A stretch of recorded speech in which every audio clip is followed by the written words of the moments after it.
ওগো, আমি একটু পানি দাও না। পানি খাবে? গন্ধ ঠিক আছে না? আর পানি খাবে?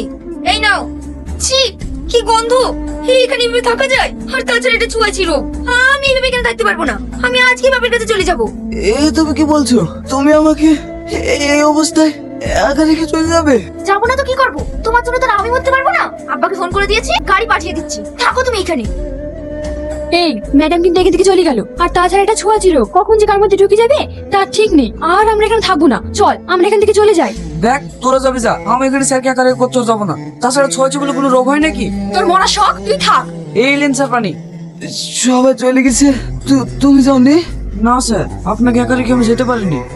আচ্ছা রাকেশ, আমার একটু উপকার করবে। কি উপকার? আমার বাড়িতে একটা চিঠি লিখে দিবা? হ্যাঁ স্যার, এক্ষুনি দিচ্ছি। এই দেখেন স্যার, কারা এসছে দেখেন। আব্বা, মা, তোমরা? হ্যাঁ আমরা। তোর চিঠি পাওয়ার সঙ্গে সঙ্গে আমরা এখানে চলে এসেছি। তোর কিচ্ছু হবে না, আমরা তোর কিচ্ছু হতে দেবো না।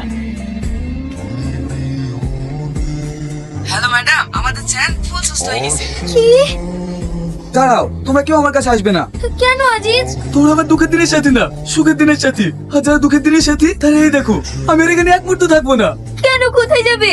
যে শহর মা আমার কাছ থেকে ছেলেকে আলাদা করে দেয়, সেই শহর আমি আর এক মুহূর্ত থাকবো না। আমি তো আমার সেই ভালোবাসার গ্রামে। সেখানে অনেক অভাব থাকতে পারে, কিন্তু সেখানে যা আছে আমার বাবা মার অনেক ভালোবাসা।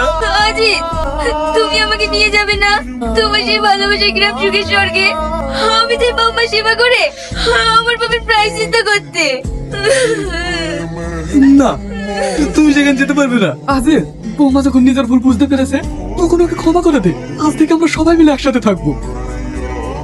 আয় মা, আমার বুকে আয়। ভেতরে দূর দূর করে তাড়িয়ে দিয়েছিলি, সে আজ কেমন করে বুকে টেনে নিল। একেই বলে মা বাবার ভালোবাসা।